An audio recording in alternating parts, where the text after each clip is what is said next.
The story of Illinois Congressman and Senate candidate Mark Kirk is the story of the little political scandal that could. What started as a fairly minor dust-up over Congressman Kirk's military record has blossomed into the most amazing Senate candidate story of the season, which is pretty incredible when you consider that the competition includes Rand Paul in Kentucky, now just as famous for his position, sort of, on the Civil Rights Act, as he is for being his father's son. Also, Sue Loudon of Nevada, whose plan to solve the healthcare crisis through chicken bartering has created a run on chicken suits. But Mark Kirk beats them both. Congressman Kirk becomes more fabulous with every new thing we learn about him, with every new detail the Chicago media turns up about him. And by fabulous, I do not mean awesome. I mean fabulist. I mean, the man has an incredible imagination. He has made up an amazing array of stuff over the course of his public career. And the more you look at his public statements, the more whoppers you find. Now, this all started because Connecticut Democratic Senate candidate Richard Blumenthal got national attention for misstating his Vietnam-era service records. It started to become a problem for Congressman Mark Kirk that he had repeatedly claimed to have once been named the Intelligence Officer of the Year by the U.S. Navy. Turns out that only happened inside Mark Kirk's own mind. Mark Kirk was not ever named the Intelligence Officer of the Year by the Navy. That award does exist. There is a Naval Reserve Intelligence Analyst of the Year. It was never, ever Mark Kirk. Mark Kirk was in a unit in Italy that once got an intelligence award from a professional group, not from the Navy. But when he was caught, he tried to make it seem like a harmless little mistake on his website. This award, that award, Navy, a private organization. Me, this giant unit of other people. What's the difference?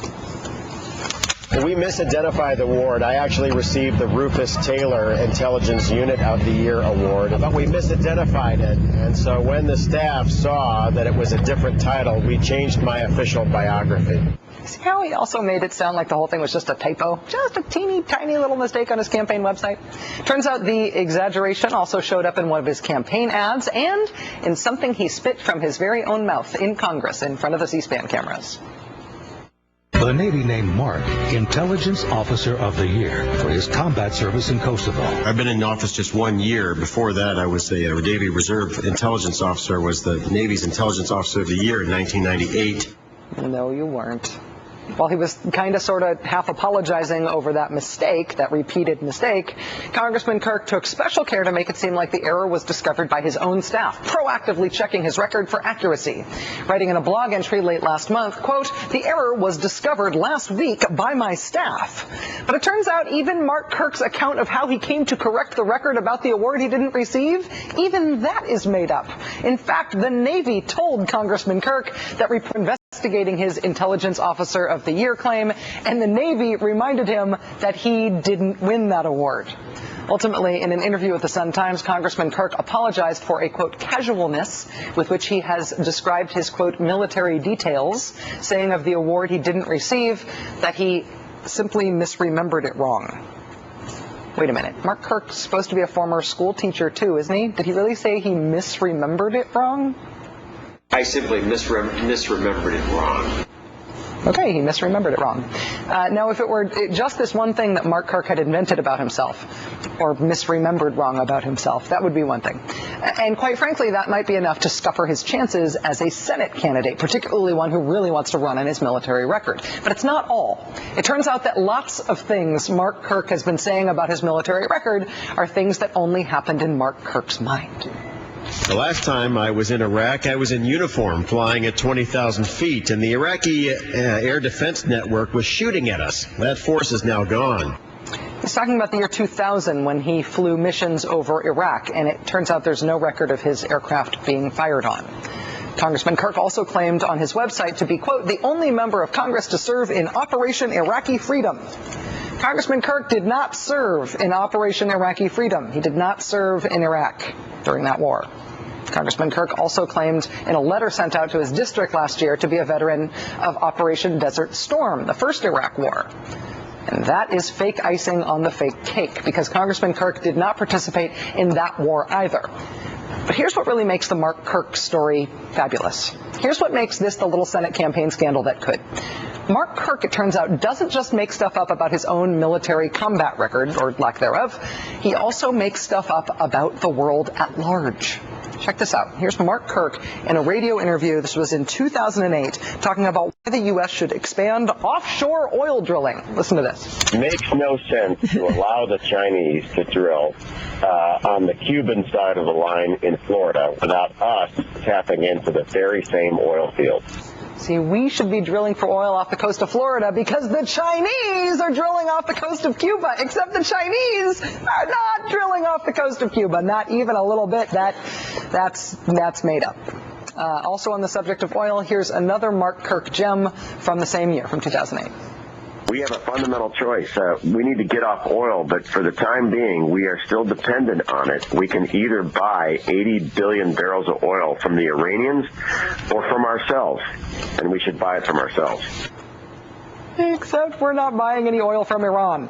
Mark Kirk apparently just made that up, too. And then there was this long, complicated story he told about France and pirates.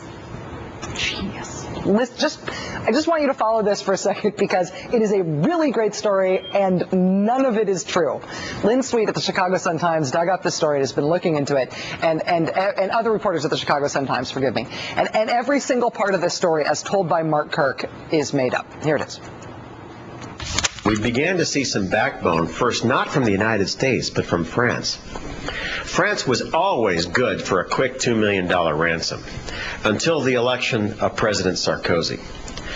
When his first ship was seized, he authorized the standard ransom payment with a transmitter in the box.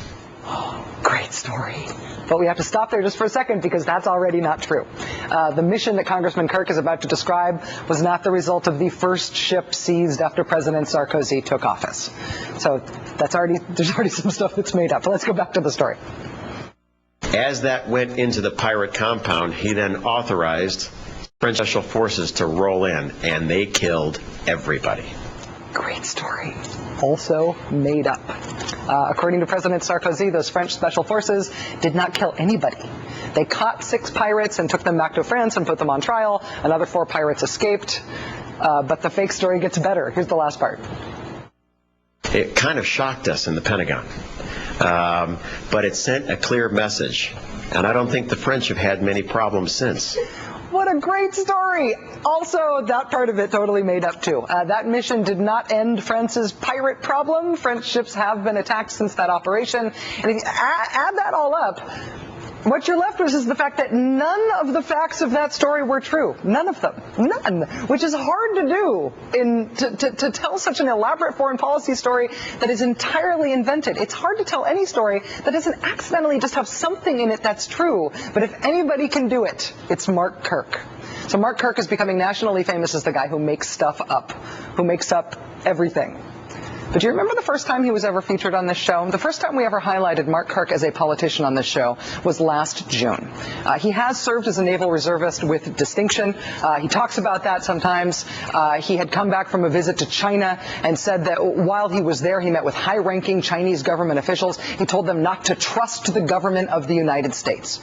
He told the Chinese not to trust our country in what we said about economic policy. China, he said, should believe him, Mark Kirk, but not believe the government of the United States. Now, at that time, I thought that made Mark Kirk seem a little undercutting one's own nation with a foreign power-ish. What do you call that?